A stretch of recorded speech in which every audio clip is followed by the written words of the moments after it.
Hi guys, my name's Laura and I'm the Specky Seamstress. Welcome back to my channel. Today I'm going to talk to you all about this.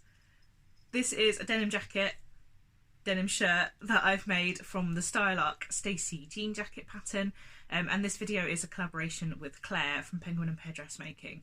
Claire has a great YouTube channel all about sewing. I'll pop her details below. Please go check out her video, which will also be launching today, talking about her experience of sewing the same pattern. Now, this was a very apt collaboration because Claire is the reason that I bought this pattern. So a few months ago, Claire put up on her Instagram and I think on YouTube as well that Style Arc had some kind of weird sale through Amazon. If you were in the UK, they had like some extra stock of some paper patterns, and the Stacie Jean Jacket was one that she'd bought, and they were like 60% off or something ridiculous. So I bought a couple and the Stacie Jean Jacket was one. And if you've been watching this vlog for a while, you'll know that I already made a Stacie Jean Jacket at the Bath Sews sewing day in the summer. Now, it wasn't in denim. I'm not very good at doing the things that the pattern tells you to do, am I? I made it in like a heavyweight kind of upholstery linen, I guess, in a red and white polka dot, and it was sort of meant to be a wearable toile to kind of test fit. I love it. I really, really love it, and it's got quite a lot of wear, but immediately on the day that I made it, I said, oh, I'd love to make this into a little denim shirt. Now, I used to wear denim shirts all the time, halfway done up, halfway open, with like a top underneath and a little tube skirt.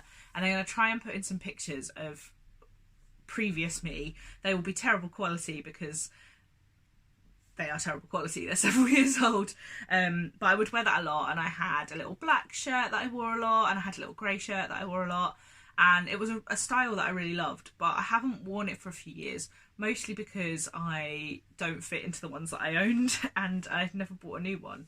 So I was quite keen to try making one myself, but didn't really know what pattern to use. And the reason I thought the Stacie Jean Jacket would work quite well is I'll pop in some line drawings here, but you can see that there's a lot of shaping in the waist. It's the reason I bought the pattern in the first place, is that I wanted to try a jean jacket that wasn't really boxy, that had a bit of shaping, because I've not worn denim jackets a lot throughout my life.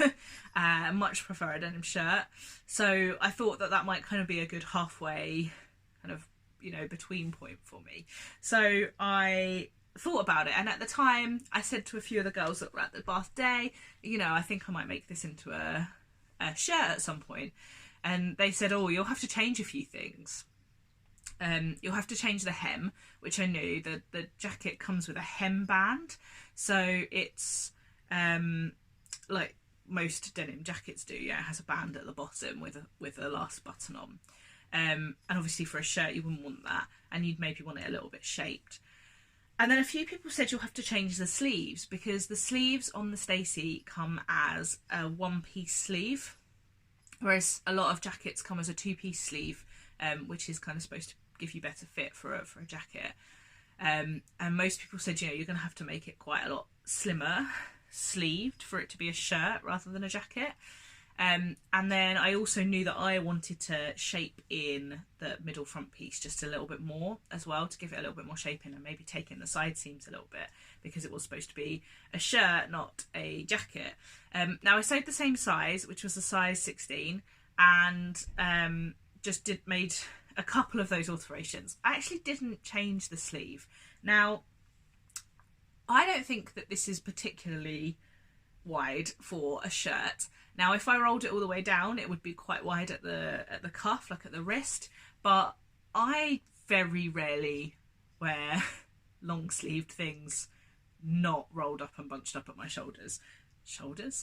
elbows, and I haven't even hemmed these sleeves yet because I am a little bit unsure what I want to do with them. The jacket doesn't come with a cuff piece, it just comes as a fold under and hem, which is a bit weird. Like, most jackets come with a cuff, so I'm unsure whether to kind of add my own cuff piece or whether to just wear them rolled up like this. So they're overlocked at the bottom, but that's it. And this will kind of do for now until I get an idea of what I want to sew. Now, the reason I thought this would be good, other than the shaping at the waist for a denim shirt, is that the collar is quite a nice easy one. It's not got a collar stand, which I thought would be quite good. And I don't know, I just got the vibe of a shirt from the pattern, particularly as I was making it. Now, I'm going to put in some pictures because I would say this has been a semi-success. It's half successful. There are some fit issues around the shoulders, which you can probably see, and I'm not 100% sure how to fix them.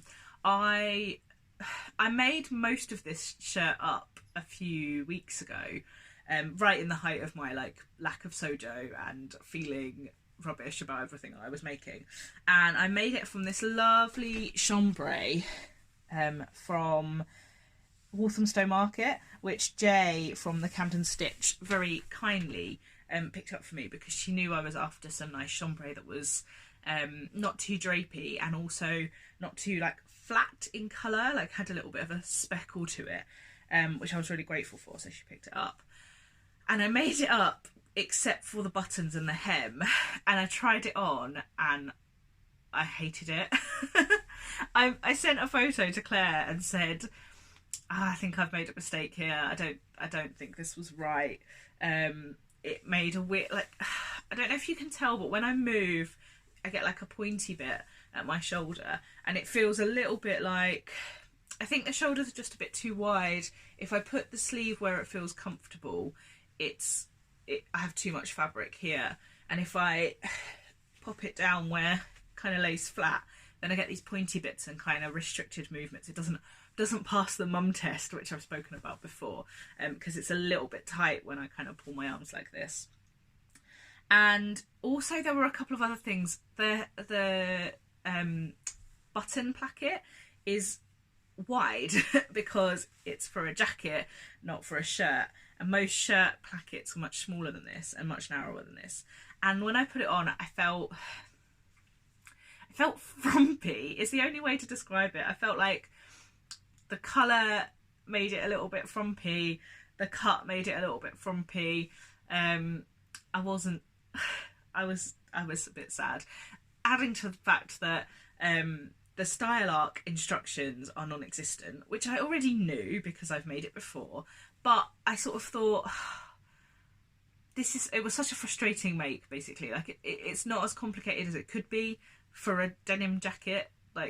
It's quite a simple make. There are lots of steps, there are lots of pattern pieces, but the Style Arc instructions they're just non-existent, right? You get a page of instructions for a whole denim jacket and a page of pictures separate to the instructions that you have to kind of match up, and that it's not exactly hand holding.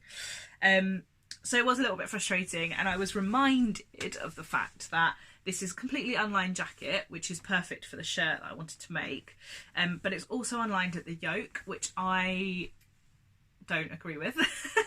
I like to line the back of my shirts and things, and now I've learned how to do it with the burrito method. I love it. Now this one I lined with lovely Lady McElroy cotton lawn, which I got from Sew Me Sunshine.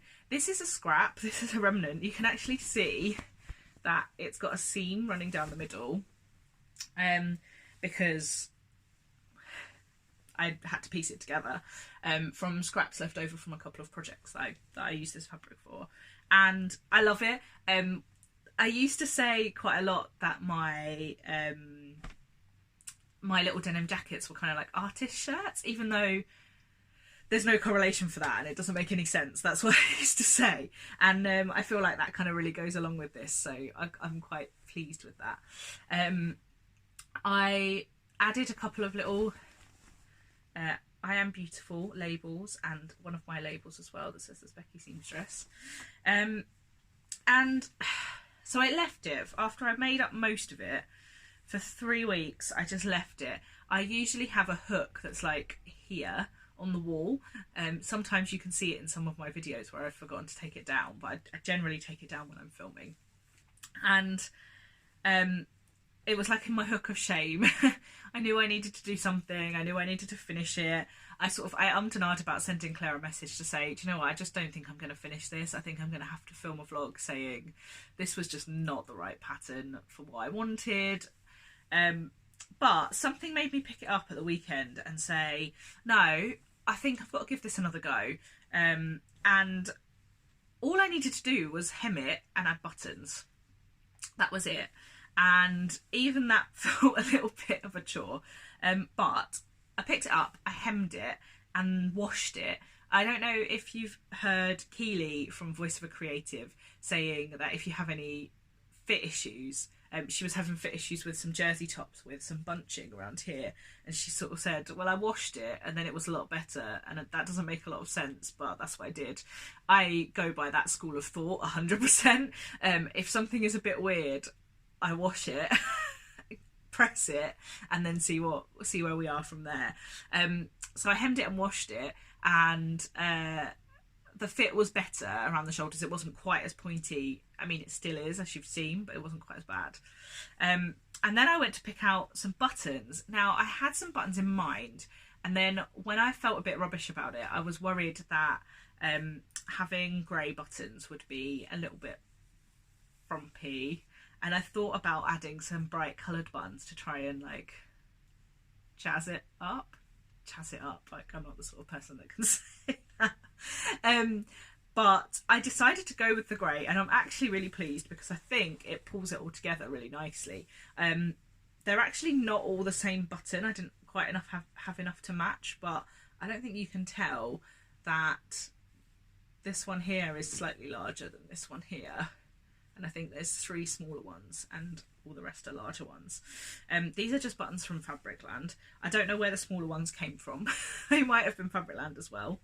And I also added the buttons to the fake pockets. These are fake pockets. I think I said in my vlog where I made the original Stacie jacket that I would add real pockets, because I've seen some blog posts of people adding real pockets to this pattern as a jean jacket. But I thought for a shirt, I didn't really need it, so I avoided that. I still need to learn more about collars and plackets, because I can't get the bit where they meet on the inside to look neat and nice. And I know that's just my lack of experience, and I am going to go over and check out Claire's vlog today, because I do think that she might be better at that than me. She's a more experienced seamstress, so I might ask for her advice on that.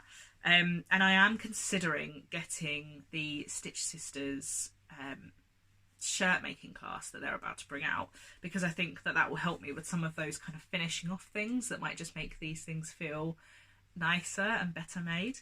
I'm also considering getting the Tilly and the Buttons Rosa shirt pattern, because I think, again, it will teach me more because there will be more than a page of instructions. And I'm in that weird place now where I feel like I'm reasonably competent and I can pick up most patterns and know the sort of construction order, and I could probably work out most things, but it is those like finishing off bits and neatening bits that I think I could do with a bit more help on. So let me know if you've made that pattern, because I'd love to know if it really guides you through. I'm sure it does. Tilly patterns are pretty good at that, aren't they? So I will have hopefully been putting in pictures of me wearing this throughout the video. I hope you like it. I think that it's going to get wear in my wardrobe, but I am going to try and diagnose some of those fit issues, because I think I could make it again better. But I do think it's time to admit that this probably wasn't the right pattern for what I had envisaged, and I'm on the hunt for something else. But still wearable, and I love it so much more once I put buttons on it, and it felt like a proper garment.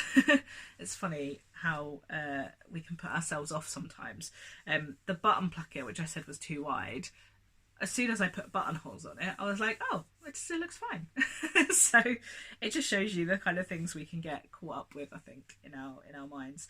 I did purposely choose to put the buttonholes on horizontally for that reason, whereas normally for a shirt I probably would have put it on vertically, but there we go. do go check out Claire's vlog. Like I said, she's the reason I bought this pattern, so she's to blame for all of my problems with it. No, and to credit for all the success. And I learnt a lot making this pattern both times round. I will look forward to making more little denim shirts because it's a part of my past style that I do miss. I think that's all for today. Thank you so much for watching, and until next time, bye!